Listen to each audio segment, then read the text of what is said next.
Assalamualaikum warahmatullahi wabarakatuh. Bapak Ibu jamaah salat maghrib dan isya, semoga semuanya senantiasa di dalam kesehatan dan di dalam perlindungan dari Allah Subhanahu wa taala. Amin ya rabbal alamin. Sebelum kita masuk ke materi kajian, kita awali kajian kita dengan doa terlebih dahulu. Mari kita katakan semuanya. Astaghfirullahaladzim, astaghfirullahaladzim, astaghfirullahaladzim. Allahumma anfa'na bima 'allamtana wa 'allimna ma yanfa'una wa zidna 'ilma. Akhrijna min zulumatil jahli wal wahmi ila anwaril ma'rifati wal 'ilmi wa akhrijna min uqulish syahawat ila jannatil qurbat. Walhamdulillahi rabbil alamin. Kita baca basmalah. Bismillahirrahmanirrahim. Tema kajian kita malam hari ini meraih husnul khatimah. Ini doa yang aminnya kencang biasanya, betul nggak? Kalau ada imam yang doa Allahumma khtimna bi husnil khatimah, langsung kencang. Yang tadinya pelan jadi kencang. Kenapa? Karena impian semua orang adalah kita ingin mati dalam keadaan husnul khatimah. Husnul artinya indah, husnul artinya baik, khatimah akhir, penutupan. Jadi akhir hidup yang indah. Jamaah sekalian yang dimuliakan Allah, mengapa tema ini penting? Karena akhir itu adalah kesimpulan tentang hakikat diri kita yang sesungguhnya. Betul tidak? Karena ada awal, ada tengah, ada ujung. Dan nilai seseorang itu adalah di ujung itu. Dan kita tidak pernah bisa menjamin apakah kita di ujung akan menutup kehidupan ini dengan husnul khatimah. Tidak ada yang bisa menjamin. Makanya sikap kita antara dua. Kita takut su'ul khatimah, berharap husnul khatimah. Jangankan kita, para sahabat itu pun mereka khawatir menjadi orang yang su'ul khatimah. Umar bin Khattab bertanya kepada Huzaifah bin Yaman. Kebetulan Huzaifah bin Yaman ini punya rahasia siapa saja orang munafik. Jadi Umar bin Khattab itu kalau ada orang yang meninggal, lihat Huzaifah bin Yaman ini, dia nyolatin apa enggak? Oh, kalau dia enggak nyolatin berarti orang munafik deh. Suatu hari Umar berkata kepada Huzaifah, wahai Huzaifah, apakah Rasulullah pernah menyebut namaku di antara orang-orang munafik? Saking takutnya Umar itu. Jadi sekali berumar aja ada rasa khawatir. Ibnu Abi Mulaika berkata, aku pernah berjumpa dengan 30 orang sahabat Nabi, semuanya khawatir menjadi orang munafik.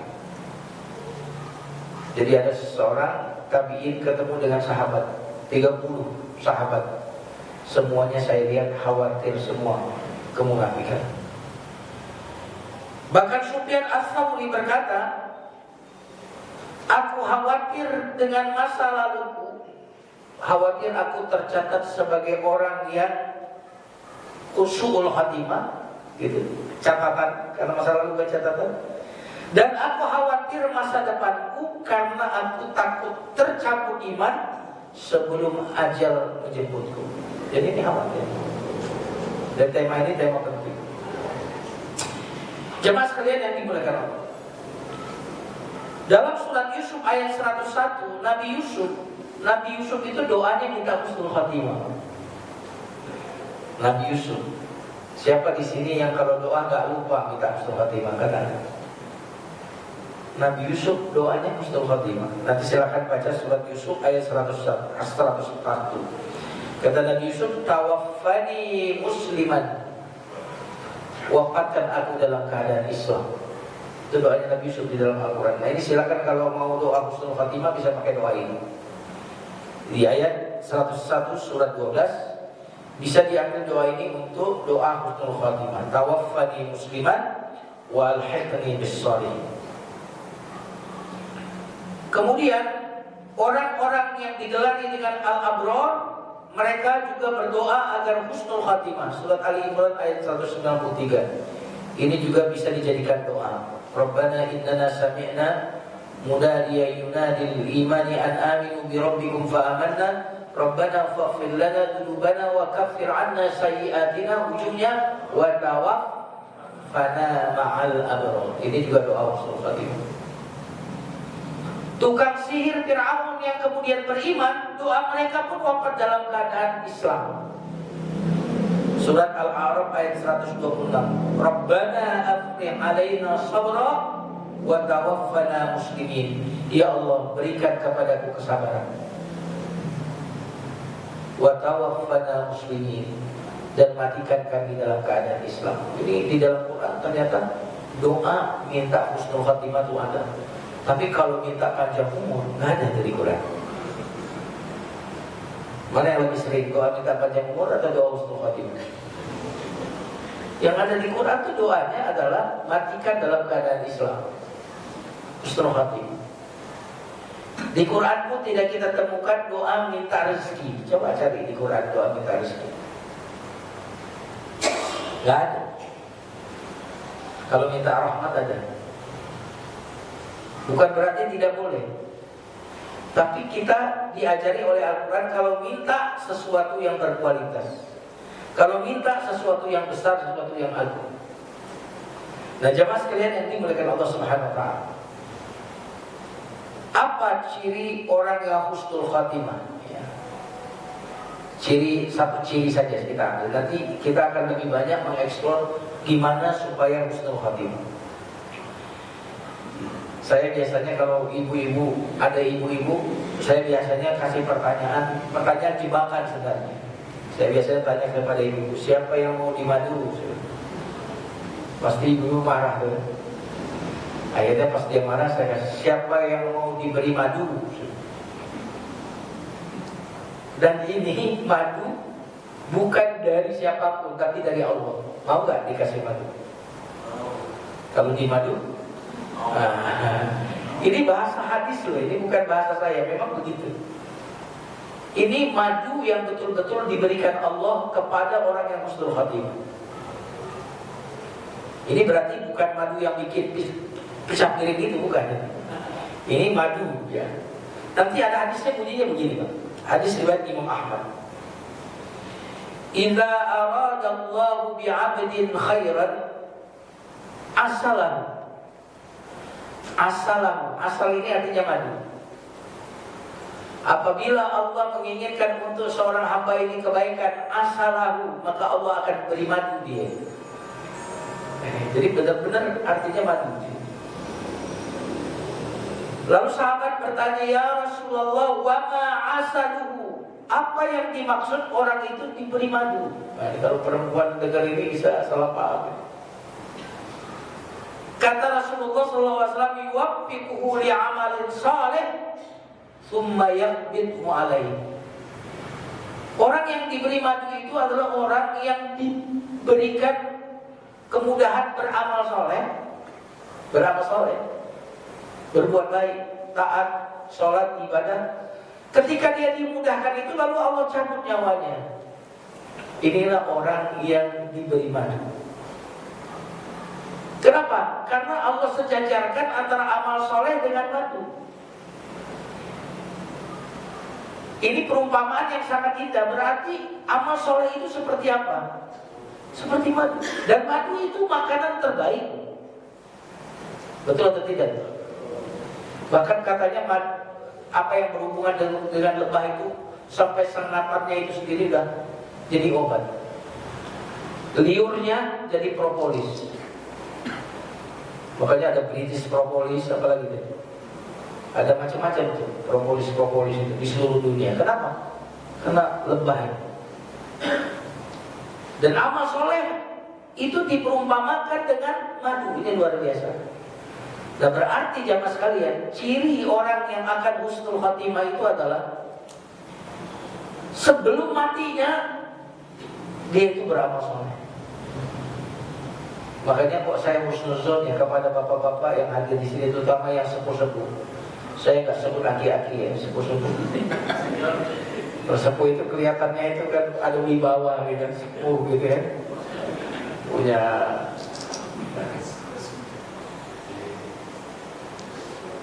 ini mudah-mudahan tanda husnul khotimah. Tapi kalau sudah sepuh-sepuh masih nongkrong, belum rajin ke masjid, aduh, ngeri banget. Itu kata sebagian ulama sudah tanda tangan kontrak setuju masuk neraka gitu. Yang model-model begini ini luar biasa ya. Model-model sesepuh-sesepuh kita di sini ini udah lama nih masjid ini. Insya Allah husnul khotimah, insya Allah Pak. Iya, insya Allah. Kemungkinan besar. Udah rajin ke masjid, istiqomah lagi. Saya lihat banyak di sini yang sudah istiqomah. Ini ciri insya Allah husnul khotimah. Amin ya rabbal alamin. Nah, jemaah sekalian yang dimuliakan Allah Subhanahu wa taala, itu ciri umum ya. Kita akan membahas bagaimana kiat-kiat agar kita husnul khotimah. Yang pertama, tingkatkan ketakwaan kita. Kenapa takwa yang saya dahulukan? Karena ayat tentang jangan mati kecuali dalam keadaan Islam itu sebelumnya perintah takwa. Ya ayyuhalladzina amanu ittaqullaha haqqa tuqatih wa la tamutunna illa wa antum muslimun. Wahai orang yang beriman, bertakwalah kepada Allah dengan sebenar-benarnya takwa. Kemudian dikaitkan dengan kematian, Pak. Jangan mati kecuali dalam keadaan Islam. Pak, ini ayat ini agak susah nih. Jangan mati. Emang yang soal mati itu siapa yang urus? Bisa nggak kita nggak mati? Nggak bisa, pasti mati, Pak. Sehingga ayat ini fokusnya bukan kepada jangan matinya, tetapi apa? Menjaga keislamannya. Nah, bagaimana kita bisa menjaga keislaman kita? Itu adalah bertakwa dengan sebenar-benarnya takwa. Dalam hadis diriwayatkan oleh Imam Al-Bazzar, ittaqillah haitsu ma kunta. Bertakwalah dimanapun kalian berada, sendirian, ramai, di kantor, di rumah, di masjid, di luar masjid, di mana saja jaga takwa.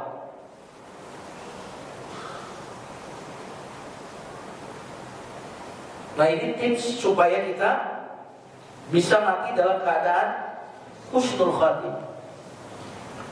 Takwa itu, Pak, bukan berarti kita gak akan dosa. Orang bertakwa itu, Pak, boleh jadi dosa tapi langsung sadar.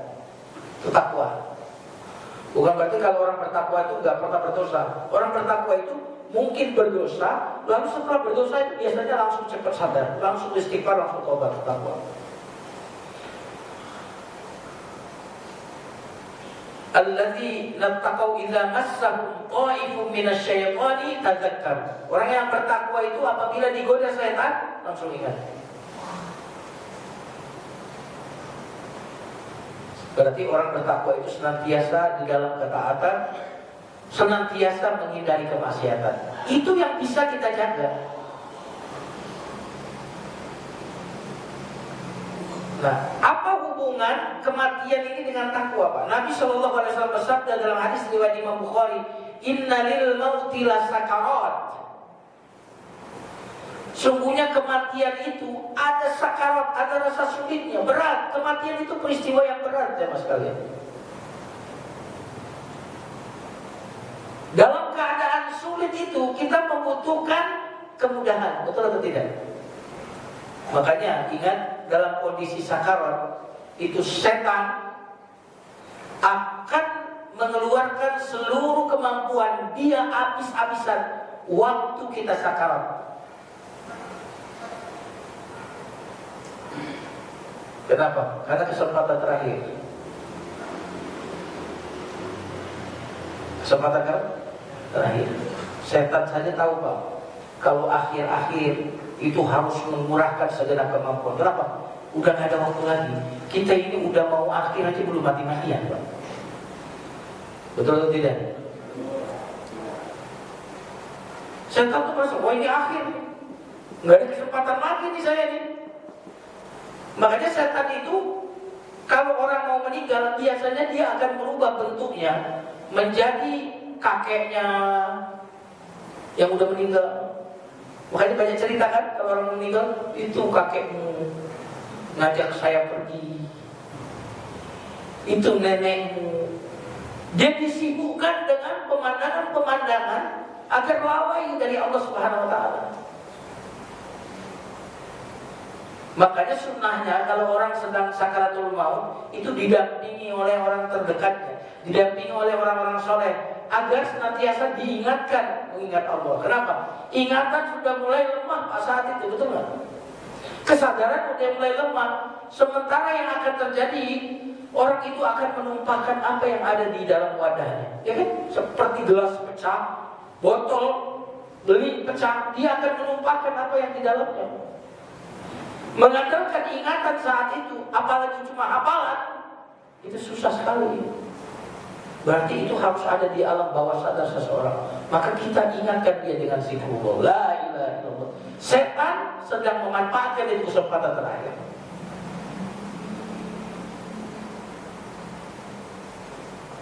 Jamaah sekalian yang dimuliakan Allah Subhanahu wa taala. Nah, bagaimana kita bisa selamat dari kesulitan?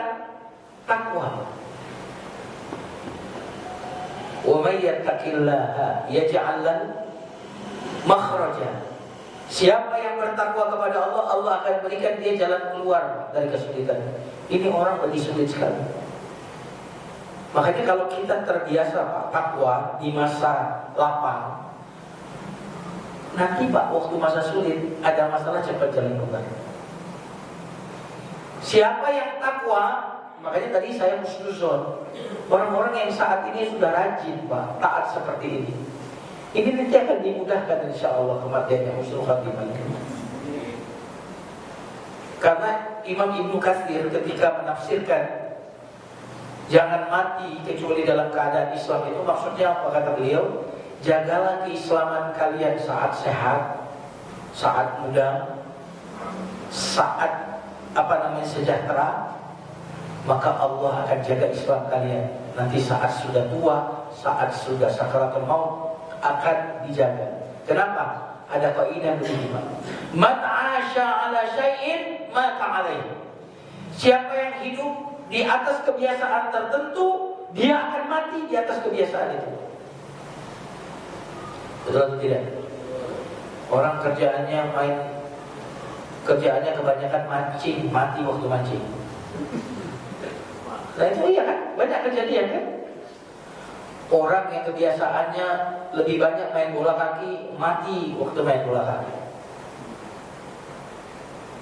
Siapa yang hidup di atas satu kebiasaan, dia akan mati pada kebiasaannya. Nah kalau hidup kita ini ketakwaan, isinya taat dari satu taat ke taat berikutnya. Ini kita udah sholat maghrib, isya, habis sholat isya mungkin kita tilawah di rumah, atau baca buku, habis itu kita tidur, bangun lagi subuh. Coba kebiasaan kita kayak gitu Pak, itu insya Allah husnul khatimah itu. Amin dong.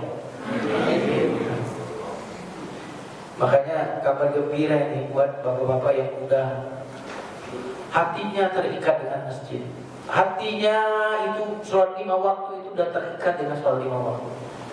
Kebiasaan itu akan membuka peluang besar bagi kita menjadi husnul khatimah. Amin. Tadi dia sholat sama saya loh. Coba lihat, betul atau tidak? Kalau tadi dia begadang sama saya, main kartu sama saya tadi loh dia. Tapi kalau orang sholat 5 waktu, kita bilang, ya tadi di samping saya sholat nih. Subhanallah. Jadi man 'asha 'ala syai'in mata 'alaihi. Siapa yang hidup sekali lagi pada pola dan kebiasaan tertentu, maka dia akan mati dalam keadaan yang demikian. Maka kita perlu takwa di mana saja. Takwa. Jangan pernah nggak takwa. Dan jamaah sekalian yang dimuliakan Allah Subhanahu wa taala.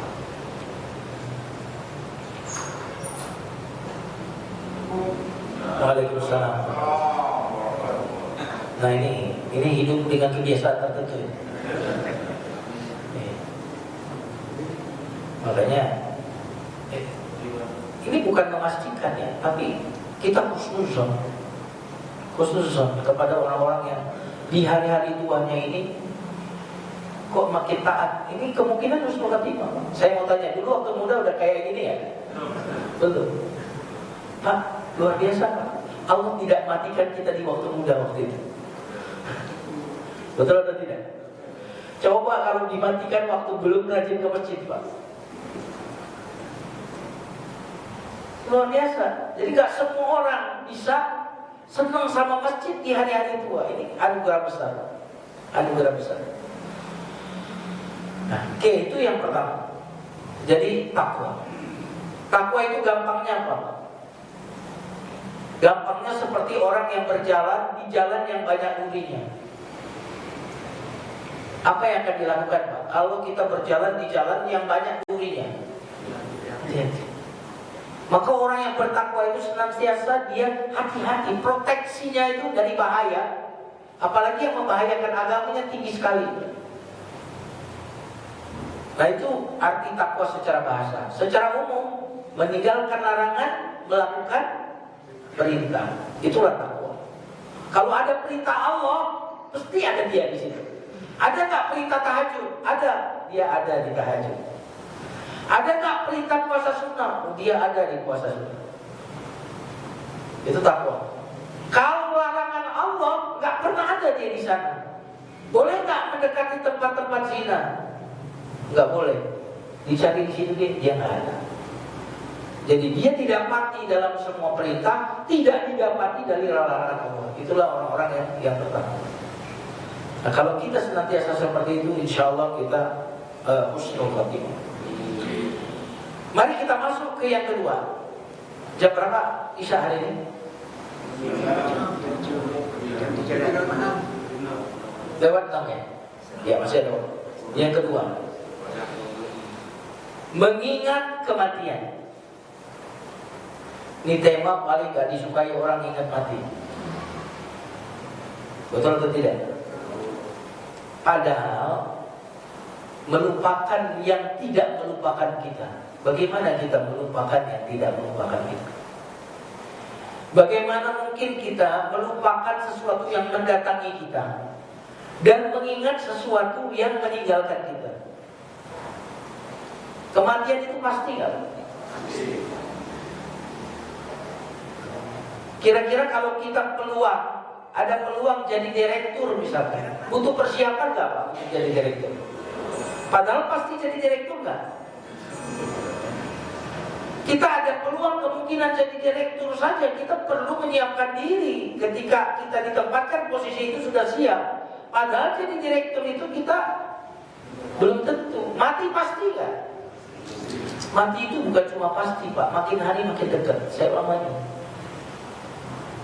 Mati itu bukan cuma pasti, tapi mati itu makin hari makin dekat.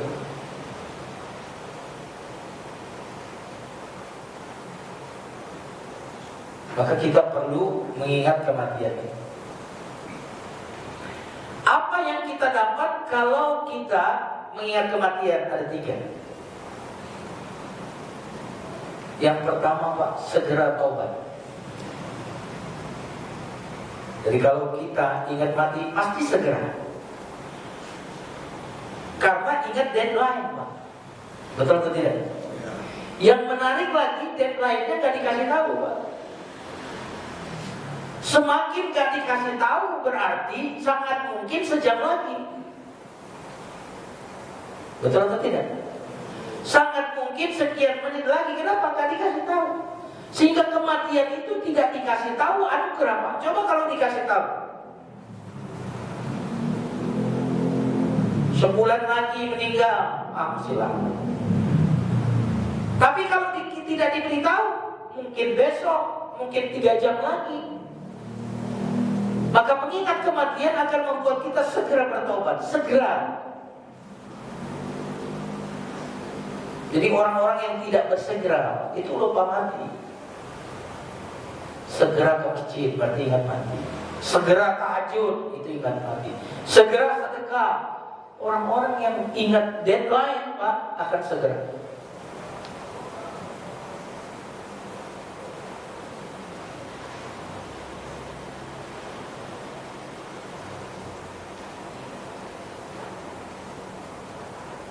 Yang kedua, kalau kita mengingat mati, kita akan dikaruniai, Pak, qanaah. Qanaah, apa itu? Merasa cukup. Jadi yang merasa miskin itu pasti merasa umurnya masih panjang. Bayangin aja, Pak, tabungan 10 juta di tabungan kita. Kita merasa hidup kita masih 10 tahun lagi. Kira-kira 10 juta ini banyak atau dikit? Dikit, Pak. Tapi kalau kita merasa jangan-jangan hari ini 10 juta banyak kan? Jadi orang-orang yang merasa miskin itu adalah orang-orang yang lupa mati. Jadi kalau kita ingat mati, maka kita akan merasakan serba cukup. Rumah kita sekarang cukup, mobil kita yang sekarang cukup, motor kita cukup, istri. Coba Pak, kalau mau ingat mati, coba selera nggak kawin lagi? Ini bukan bicara soal boleh kawin lagi. Iya kan? Mikir-mikir juga, ya kan? Saya mati gimana? Bisa nggak jadi kawin lagi? Udah merasa cukup. Dan cukup ini satu kata, Pak, yang membuat orang bahagia, itu kata cukup.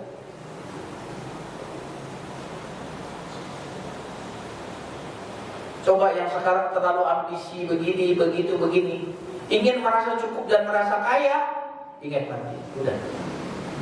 Karena cukup itu gak ada kaitannya dengan jumlah. Saya pernah bilang di sini, cukup itu gak ada kaitannya dengan jumlah. Makanya para koruptor itu bukan duit gak punya mereka, banyak duitnya tapi merasa kurang. Cukup ini yang membuat kita menikmati yang kita miliki. Kalau orang tidak merasa cukup, ngejar, yang udah dipunya gak dinikmati, Pak. Dia punya villa di puncak, itu yang sedang berenang pembantunya di situ. Yang punya macet di Jalan Sudirman, bawa mobil.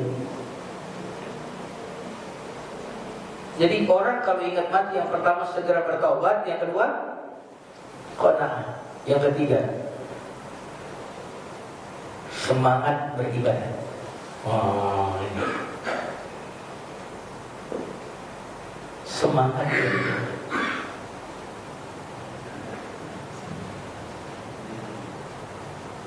Nah, bagaimana caranya ingat mati, Pak? Kalau bisa sih, kalau ada orang sakaratul maut, kalau bisa sampai dia lepas nyawanya itu kita dampingi. Jadi nyaksiin. Tapi kan susah kan? Ini kapan matinya nih? Gue tunggu-tungguin gak mati-mati gitu. Itu kalau kita bisa menyaksikan orang sakaratul maut, itu luar biasa. Kenapa? Karena menyaksikan sakaratul maut lebih bermanfaat daripada 1000 nasihat. Betul atau tidak? Nah, tapi karena momentum untuk nungguin orang sakaratul maut itu susah kita dapat, paling enggak waktu mandikan, waktu ngapain, nyolatin sampai ke kuburan kalau bisa kita hadir di situ. Makanya ziarah kubur dalam Islam itu kepentingannya, Pak. Berapa kali dalam 1 tahun kita ziarah kubur biasanya? Sekali.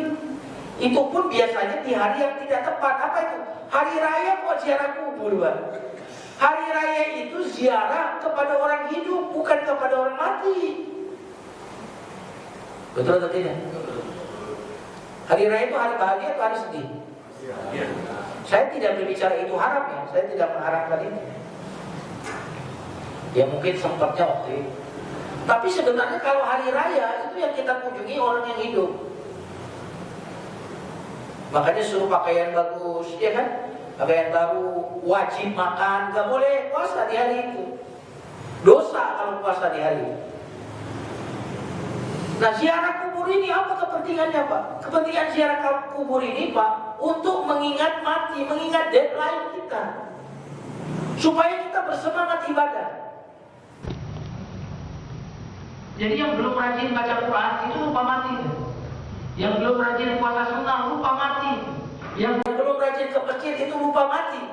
Kalau orang itu mengingat mati, dihadiahi oleh Allah dengan 3 ini: segera tobat, qanaah, terus semangat beribadah. Orang yang melupakan mati dihukum dengan 3 hukuman. Apa itu? Menunda tobat. Boleh nggak menunda tobat?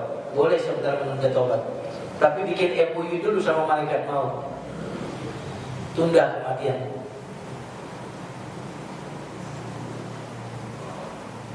Dan menunda itu Pak tentaranya iblis. Menunda itu tentaranya iblis.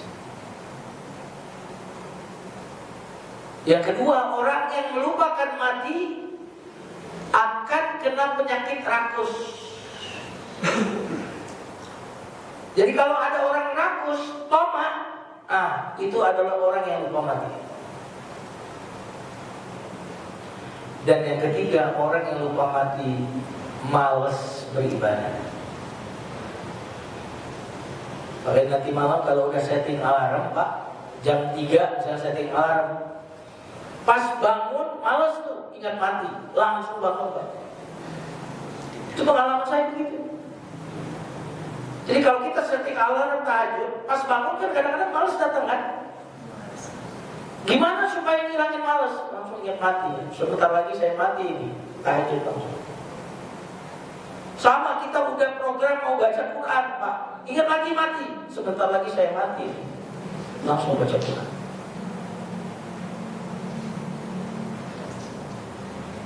Jadi mengingat mati ini ajaran agama kita. Makanya Alhaakumut Takatsur hatta zurtumul maqabir. Jadi ziarah kubur itu ada ajarannya.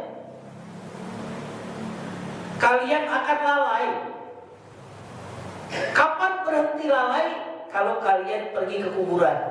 Itu. Kalau kalian pergi ke kuburan, hilang untuk penyakit lalai. Jamaah sekalian yang diberkati Allah Subhanahu wa taala. Tapi mengingat mati ini efeknya akan memiliki manfaat kalau banyak Pak. Aksiru, perbanyaklah ingat mati. Kata-kata ingat di Quran, zikir, itu selalu menggunakan kata banyak. Ya ayyuhalladzina amanu dzkurullaha dzikran katsiran. Wahai orang beriman, ingatlah Allah dengan ingat yang banyak. Mati kan kaitannya ingatlah kematian dengan memperbanyak. Aksiru, perbanyaklah. Zikro, mengingat mati. Jadi kata ingat di Quran senantiasa menggunakan kata banyak. Kenapa? Karena sesuatu yang dikit pasti kita lupakan. Sesuatu yang banyak itu kita ingat. Coba uang 5 juta, ingat gak naruhnya di mana? Ingat gak? Ingat. Kalau uang 1000-an buat kalokan itu, ingat gak naruhnya di mana? Lupa. Kenapa? Sedikit membuat kita lupa. Kalau banyak, itu membuat kita ingat. Al-Fatihah itu banyak kita ingat, 7 kali minimal. Bahkan maksudnya 17 kali. Makanya Al-Fatihah gak ada orang lupa Al-Fatihah. Kebolak-balik pun jarang imam, betul gak? Kenapa? Banyak. Dan sesuatu yang banyak kita ingat berarti sesuatu itu besar atau kecil? Besar atau kecil? Berarti kalau kita lupa kepada kematian, kita menganggap kecil kematian itu. Kalau kita sering melupakan Allah, berarti Allah itu bagi kita kecil. Sehingga Allah itu kok jarang kita ingat.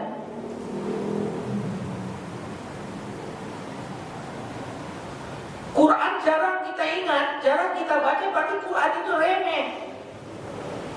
Saking remehnya kok gak ada agenda baca Quran, berarti Quran remeh. Makanya kata ingat, baik ingat Allah atau ingat kematian, redaksinya menggunakan kata banyak. Baru itu akan bermanfaat. Ibarat obat, dosisnya sekian-sekian. Kalau ingat, itu dosisnya harus banyak. Kalau sedikit, itu tidak akan berpengaruh.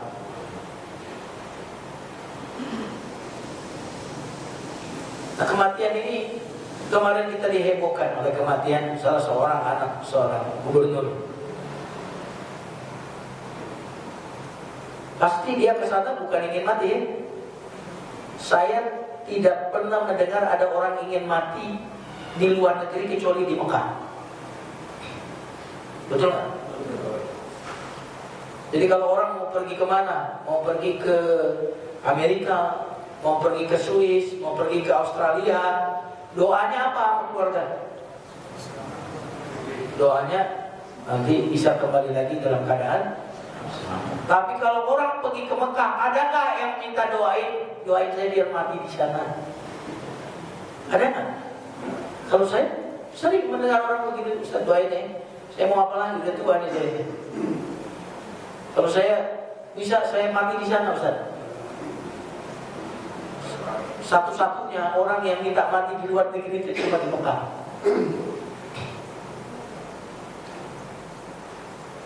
Nah, kematian ini jamaah sekalian sesuatu yang tidak ada rumusnya. Saya sering bilang satu-satunya rumus bagi kematian adalah dia nggak punya rumus. Yang muda bisa duluan, yang tua belakangan. Yang sakit bisa duluan, yang sehat bisa belakangan. Jadi rumusnya nggak ada. Satu-satunya rumus dia nggak punya rumus. Nah, kematian itulah yang membuat kita kemudian aware, sadar. Karena kematian itu ingat, lupa mati lalai. Ingat. Nah, kalau kita ingat terus, maka saat malaikat maut datang menjemput kita, kita sedang ingat kepada Allah Subhanahu wa taala. Jemaah sekalian yang dimuliakan Allah Subhanahu wa taala. Itu yang kedua.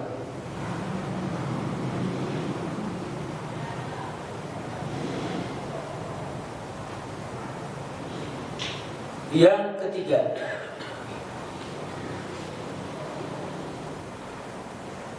kalau kita ingin husnul khatimah adalah berprasangka baik kepada Allah. Nabi SAW bersabda, la yamutanna ahadukum illa wa huwa yuhsinu billahi dhann. Jangan sampai seseorang di antara kalian mati kecuali dia berbaik sangka kepada Allah.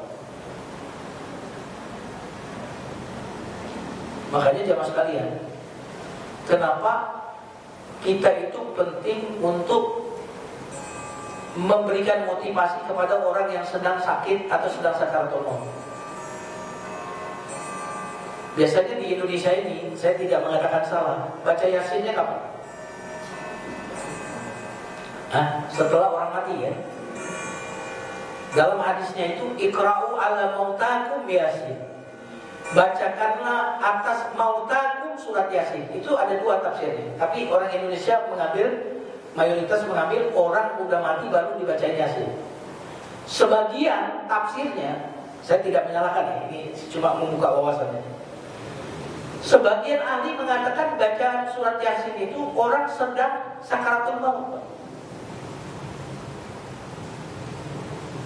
Itu dibacain surat Yasin.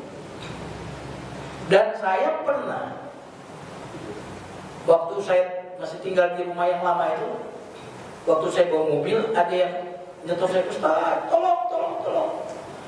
Ini orang ini mau meninggal dalam keadaan susah, katanya. Seperti orang-orang itu. Karena saya bawa keluarga, saya bilang, sebentar ya, rumah saya dekat. Saya parkir mobil ke rumah, nanti saya bawa motor ke sini. Setelah saya memutar, saya lihat memang orang ini sulit sakaratul maut. Gitu. Terus yang mana keluarganya? Datang. Tolong saya bilangin bacain surat Yasin. Nanti kalau udah surat Yasin lagi bacain lagi. Karena dia udah dari kemarin kayak gitu, ngorok seperti itu. Akhirnya setelah saya suruh begitu, nggak lama kemudian terdengar pengumuman, Inna lillahi. Wah, ini kecil. Kenapa Pak? Karena surat Yasin itu kalau Bapak lihat isinya, Salah satunya berbicara tentang orang yang mati yang dimuliakan oleh Allah. Qala ya laita qaumi ya'lamun bima ghafara li rabbi wa ja'alani minal mukramin. Ada orang yang dibunuh di situ, dibunuh Pak. Seorang dai dibunuh. Setelah dia dibunuh itu, di alam barzah itu dia mengatakan, andaikan kaumku tahu bagaimana Allah mengampuniku dan memuliakanku. Nah, itu berarti di alam sana, di surat Yasin itu ada cerita di mana orang ketika setelah mati mengalami ampunan, mengalami kemuliaan dari Allah. Nah, ketika mayit ini mau meninggal, dia mendengarkan ayat-ayat bahwa di alam sana ada ampunan, ada kemuliaan, itu akan membuat dia akhirnya apa? Ada harapan. Belum lagi inna ashabal jannati fi surin fakihun hum wa azwajuhum fi dhilalin 'alal araiki muttaqillahu fiha fakihatu wa lahum ma yad'un salamun qawlan. Ada cerita tentang surga di situ. Jadi ketika calon mayit ini mendengarkan ayat-ayat tentang surga, tentang ampunan Allah, dia memiliki harapan di situ. Sehingga apa yang terjadi? Dia pun dengan ikhlas melepas nyawanya. Itu yang terjadi. Makanya kalau kita ada orang yang sedang sakaratul maut, jangan diancam-ancam. Kita bilang apa? Tenang aja, Allah pasti mengampuni. Insya Allah, tenang aja, Allah pasti memaafkan. Insya Allah keluargamu nanti ada rezeki yang datang dari Allah. Itu kita berikan harapan-harapan. Nah, itu penting sekali Pak, karena tadi waktu kematian itu waktu di mana orang itu sangat dalam keadaan genting Pak. Kalau bisa itu didampingi, apalagi kalau dia orang-orang tercinta gitu. Ini beberapa tips untuk husnul khatimah. Ya, masih ada sebenarnya. Ya, tentu yang paling penting jangan lupa berdoa, minta mati dalam keadaan husnul khatimah. Salah satu doanya tadi adalah doa Nabi Yusuf, doa wa tawaffana ma'al abrar, doanya tukang sihir Firaun yang sudah bertobat. Itu doa bisa dijadikan doa untuk mati dalam keadaan husnul khatimah. Wallahu a'lam. Sudah habis waktu? 2 menit lagi. Berarti nggak ada pertanyaan nih? Ada yang mau bertanya nggak?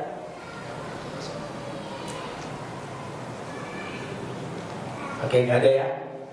Mudah-mudahan tema kita ini bisa menjadi jalan kita husnul khatimah semuanya. Amin. Kita tutup dengan istighfar. Astaghfirullahaladzim. Astaghfirullahaladzim.